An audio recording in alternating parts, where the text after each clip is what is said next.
നമസ്കാരം. ഇന്ത്യക്കാരെ നയിക്കുന്ന ജീവനുള്ള രേഖ എന്ന് വിശേഷിപ്പിക്കുന്ന ഭരണഘടനയ്ക്ക് 75 വയസ്സ് പൂർത്തിയാകുന്ന വേളയാണിത്. ആ ദിനം തന്നെ സുപ്രീം കോടതിയിൽ ഭരണഘടനയുമായി ബന്ധപ്പെട്ട് വന്ന ഹർജികൾ തള്ളപ്പെടുകയും ചെയ്തിരിക്കുകയാണ്. 1976 അടിയന്തരാവസ്ഥ കാലത്ത് ഭരണഘടനയുടെ ആമുഖത്തിൽ സോഷ്യലിസ്റ്റ്, മതേതരം എന്നീ പദങ്ങൾ കൂട്ടിച്ചേർത്ത ഇന്ദിരാഗാന്ധി സർക്കാരിന്റെ നടപടിയെ ചോദ്യം ചെയ്ത പൊതു താൽപര്യ ഹർജികളാണ് സുപ്രീം കോടതി തള്ളിയത്. 2020 വന്ന ഹർജിയെപ്പറ്റി കോടതി പറഞ്ഞത് ഇങ്ങനെ: 44 വർഷങ്ങൾക്ക് ശേഷം ഭേദഗതി ചോദ്യം ചെയ്യപ്പെടുന്നത് സംശയാസ്പദമാണ്. ഈ പദങ്ങൾ ഏതെങ്കിലും നിയമത്തെയോ സർക്കാർ നയത്തെയോ ബാധിച്ചിട്ടില്ല. ഭരണഘടനാ ഭേദഗതിക്ക് അനുച്ഛേദം 368 വ്യവസ്ഥയുണ്ട്. ഈ ഹർജികൾ അംഗീകരിച്ചാൽ ഇതുവരെ നടന്ന മറ്റെല്ലാ ഭരണഘടനാ ഭേദഗതികളെയും അത് ബാധിക്കും എന്ന് സുപ്രീം കോടതി വ്യക്തമാക്കി. സെക്കുലർ എന്ന പദത്തെ മതത്തിന് എതിരെന്ന രീതിയിലാണ് അന്ന് കോൺസ്റ്റിറ്റ്യൂവന്റ് അസംബ്ലി വിലയിരുത്തിയിരുന്നത്. എന്നാൽ രാജ്യം വികസിച്ചതിനനുസരിച്ച് ഈ വ്യാഖ്യാനത്തിലും മാറ്റം വന്നിരിക്കുകയാണ്. ഭരണകൂടം ഒരു മതത്തെയും അനുകൂലിക്കുകയോ പ്രതികൂലിക്കുകയോ ചെയ്യുന്നില്ല. മതേതരത്വം ഭരണഘടനയുടെ അടിസ്ഥാന സവിശേഷതയാണ്. സോഷ്യലിസ്റ്റ് എന്ന വാക്ക് സർക്കാരിന്റെ സാമ്പത്തിക നയങ്ങളെ തടസ്സപ്പെടുത്തും എന്ന വാദം ഇന്ത്യൻ സാഹചര്യത്തിൽ ചേരുന്നതല്ല. സോഷ്യലിസ്റ്റ് എന്നത് ക്ഷേമരാഷ്ട്രവും അവസര സമത്വവും എന്നാണ് അർത്ഥമാക്കുന്നത്. ഇതൊക്കെയാണ് സുപ്രീം കോടതിയുടെ വിധിന്യായത്തിൽ പറഞ്ഞിരിക്കുന്നത്. ഇനി നമ്മുടെ ഭരണഘടനയെ പറ്റി പറയാം. 395 അനുച്ഛേദങ്ങളും 12 ഷെഡ്യൂളുകളും അനവധി വകുപ്പുകളും ഉപവകുപ്പുകളും അടങ്ങിയ ലോകത്തിലെ ദൈർഘ്യമേറിയ ഭരണഘടനയാണ് ഇന്ത്യൻ ഭരണഘടന. ഈ ഭരണഘടനയുടെ യഥാർത്ഥ ഡ്രാഫ്റ്റ് തയ്യാറാക്കിയത് ഭരണഘടനാ ഉപദേശകനായ BN റാവു ആണ്. ഡോക്ടർ BR അംബേദ്കർ അധ്യക്ഷനായ ഭരണഘടനാ സമിതിയുടെ ഡ്രാഫ്റ്റിംഗ് കമ്മിറ്റി ഇതിന്റെ കരട് രൂപം തയ്യാറാക്കി. KM മുൻഷി, ഗോപാലസ്വാമി അയ്യങ്കാർ, അല്ലാടി കൃഷ്ണസ്വാമി അയ്യർ, TT രാമകൃഷ്ണമാചാരി തുടങ്ങിയ ഭരണഘടനാ വിദഗ്ധരും കമ്മിറ്റിയിൽ അംഗമായിരുന്നു. 1928 പണ്ഡിറ്റ് മോത്തിലാൽ നെഹ്റുവിന്റെ നേതൃത്വത്തിൽ ഇന്ത്യക്ക് സ്വരാജ് ഭരണഘടന എഴുതിയുണ്ടാക്കുവാൻ നടത്തിയ ശ്രമങ്ങളാണ് ഭരണഘടനാ നിർമ്മിതിയിലെ ആദ്യ ചുവട്. പല രാജ്യങ്ങളുടെ ഭരണഘടനയിൽ നിന്നും ആശയങ്ങൾ നമ്മുടെ ഭരണഘടനയിൽ ഉൾപ്പെടുത്തിയിട്ടുണ്ട്. 1789 ഫ്രഞ്ച് വിപ്ലവത്തിലെ സമത്വം, സ്വാതന്ത്ര്യം, സാഹോദര്യം, ഓസ്ട്രേലിയയിൽ നിന്നും കൺകറന്റ് ലിസ്റ്റ്, വ്യാപാര വാണിജ്യ സ്വാതന്ത്ര്യം, പാർലമെന്റിൽ ഇരു സഭകളുടെയും സംയുക്ത സിറ്റിംഗ്, ബ്രിട്ടനിൽ നിന്നും പാർലമെന്ററി ജനാധിപത്യം, ക്യാബിനറ്റ് ഭരണ സമ്പ്രദായം, രാഷ്ട്രപതിയുടെ അധികാരങ്ങൾ, ഇരു ജനസഭകളുടെയും അധികാരങ്ങൾ, സ്പീക്കറുടെയും പാർലമെന്റിന്റെയും അധികാരാവകാശങ്ങൾ, കാനഡയിൽ നിന്നും ശക്തമായ സംസ്ഥാനങ്ങളും സുശക്തമായ കേന്ദ്രവും എന്ന ആശയം, ദക്ഷിണാഫ്രിക്കയിൽ നിന്നും ഭരണഘടനാ ഭേദഗതികൾ, ഇവയെല്ലാം ഇന്ത്യൻ ഭരണഘടനയിലേക്ക് വന്ന ആശയങ്ങളാണ്. 1947 ആഗസ്റ്റ് 29 ഭരണഘടനാ ഡ്രാഫ്റ്റിംഗ് കമ്മിറ്റി നിലവിൽ വന്നു. ഭരണഘടനാ രചനയ്ക്ക് അന്നത്തെ 64 ലക്ഷം രൂപയായിരുന്നു ചിലവ്.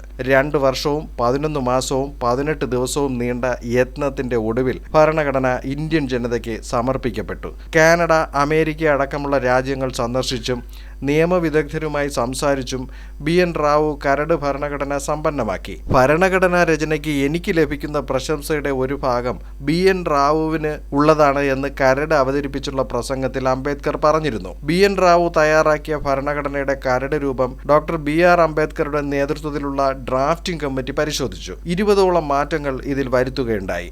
ആമുഖത്തിലെ സാഹോദര്യം, മൗലികാവകാശങ്ങളിലെ തൊട്ടുകൂടായ്മ ഇല്ലാതാക്കൽ, മതസ്വാതന്ത്ര്യം എന്നിവയെല്ലാം അംബേദ്കറുടെ സംഭാവനകളാണ്. ഭരണഘടനാ നിർമ്മിതിയിൽ ഡോക്ടർ അംബേദ്കറോളം സമ്മർദ്ദമേറ്റെടുത്ത മറ്റാരുമില്ലെന്ന് ജവഹർലാൽ നെഹ്റു പ്രസ്താവിക്കുകയുമുണ്ടായി. 1948 ഫെബ്രുവരി 21 ഭരണഘടനയുടെ അന്തിമ രൂപം ഭരണഘടനാ നിർമ്മാണ സഭാ അധ്യക്ഷൻ ഡോക്ടർ രാജേന്ദ്ര പ്രസാദിന് സമർപ്പിക്കുകയുണ്ടായി. ഈ കരട് ഭരണഘടന ജനങ്ങൾക്ക് അഭിപ്രായം രേഖപ്പെടുത്തുവാനായി പുറത്തുവിട്ടു. വിവിധ വിഭാഗങ്ങളിൽപ്പെടുന്നവരിൽ നിന്ന് ഒട്ടേറെ നിർദ്ദേശങ്ങൾ ലഭിക്കുകയും പ്രത്യേക സമിതി അത് പരിശോധിക്കുകയും ഡ്രാഫ്റ്റിംഗ് കമ്മിറ്റി 4 ദിവസം യോഗം ചേർന്ന് ഇവ ചർച്ച ചെയ്യുകയും ചെയ്തു. തിരുത്തി എഴുതിയ കരട് രൂപം 1948 ഫെബ്രുവരി 21 വീണ്ടും ഡോക്ടർ രാജേന്ദ്ര പ്രസാദിന് മുന്നിലെത്തുകയുണ്ടായി. തുടർന്ന് നടന്ന പൊതുചർച്ചയിൽ അനുകൂലമായും പ്രതികൂലമായും പ്രതികരണങ്ങളുണ്ടായി. വീണ്ടും ഡ്രാഫ്റ്റിംഗ് കമ്മിറ്റി തിരുത്തലുകൾ തുടങ്ങി. 1949 നവംബർ 26 സഭ ഒടുവിൽ ഭരണഘടന പാസാക്കി. ആദ്യമായി തയ്യാറാക്കിയ ഭരണഘടനയ്ക്ക് 179 പേജ് ഉണ്ടായിരുന്നു. പ്രേം ബിഹാരി നരൈൻ റെയ്ജാദ എന്ന പ്രശസ്തനായ കാലിഗ്രാഫർ മഷിപ്പേന കൊണ്ട് 6 മാസമെടുത്താണ് ഭരണഘടനയുടെ കൈയെഴുത്ത് പ്രതി ഉണ്ടാക്കിയത്. ഇംഗ്ലണ്ട്, ചെക്കോസ്ലോവാക്യ എന്നിവിടങ്ങളിൽ നിന്ന് കൊണ്ടുവന്ന 432 പെൻ ഹോൾഡർ നിബുകൾ ഈ എഴുത്തിനായി ഉപയോഗിച്ചിരുന്നു. പ്രശസ്ത ചിത്രകാരനായ നന്ദലാൽ ബോസാണ് ആകർഷകമായ പുറം ചട്ട തയ്യാറാക്കിയത്. ഓരോ പേജും നന്ദലാൽ ബോസിന്റെ ശാന്തി നികേതനിലെ ശിഷ്യന്മാർ സൂക്ഷ്മമായ ചിത്രപ്പണികളും നടത്തി മനോഹരമാക്കി. ഇതെല്ലാം ചേർത്ത് 251 പേജിൽ തയ്യാറാക്കിയ കൈയെഴുത്ത് പ്രതിക്ക് 3.75 കിലോ തൂക്കമുണ്ടായിരുന്നു. 90,000 വാക്കുകൾ ഇതിലുണ്ട്.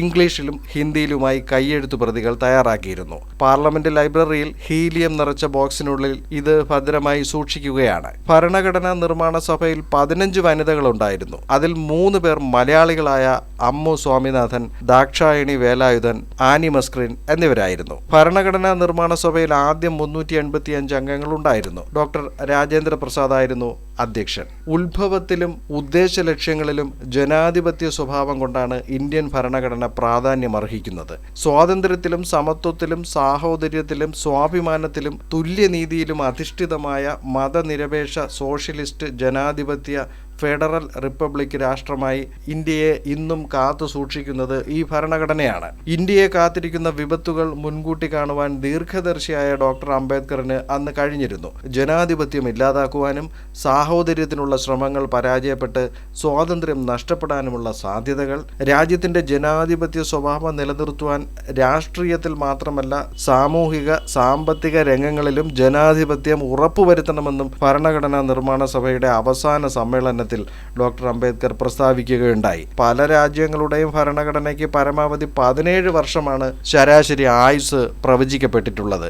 എന്നാൽ 235 വയസ്സായ അമേരിക്കൻ ഭരണഘടനയും 75 വയസ്സായ നമ്മുടെ ഭരണഘടനയും അങ്ങനെ നിലനിൽക്കുകയാണ്. ഭരണഘടനയുടെ ഉദ്ദേശ ലക്ഷ്യങ്ങൾ വിജയിച്ചോ എന്നത് ചോദ്യമാണെങ്കിലും ഒരു ജനാധിപത്യ രാഷ്ട്രമായി നിലനിൽക്കുവാൻ ഇപ്പോഴും ഇന്ത്യക്ക് സാധിക്കുന്നതിൻ്റെ പിൻബലം നമ്മുടെ ഭരണഘടന തന്നെയാണ്. നെഹ്റുവിൻ്റെയും ഇന്ദിരാഗാന്ധിയുടെയും കാലത്താണ് ഏറ്റവും കൂടുതൽ ഭരണഘടനാ ഭേദഗതികൾ വന്നിട്ടുള്ളത്. നെഹ്റുവിൻ്റെ കാലത്ത് 17 തവണയും ഇന്ദിരാഗാന്ധിയുടെ കാലത്ത് 28 തവണയും ഭരണഘടനയിൽ ഭേദഗതികൾ വരുത്തിയിരുന്നു. ജീവിതത്തിൻ്റെ എല്ലാ തലങ്ങളിലും ജനാധിപത്യ ബോധത്തോടെയുള്ള സമീപനം ഉണ്ടാകുമ്പോഴാണ് ഭരണഘടനാ മൂല്യങ്ങൾ അർത്ഥവത്താകുന്ന സമൂഹമായി ഇന്ത്യ മാറുന്നത്. അതിന് ഓരോരുത്തർക്കുമുള്ള ഉത്തരവാദിത്വം ഈ 75ാം ഭരണഘടനാ ദിനത്തിൽ ഓർമ്മിക്കപ്പെടട്ടെ. മറ്റൊരു വീഡിയോയിൽ മറ്റൊരു വിഷയവുമായി വീണ്ടും കാണാം. ചാനൽ സബ്സ്ക്രൈബ് ചെയ്യുക. വീഡിയോയ്ക്ക് ലൈക്ക്, കമൻറ്റ്, ഷെയർ എന്നിവയൊക്കെ നൽകുക.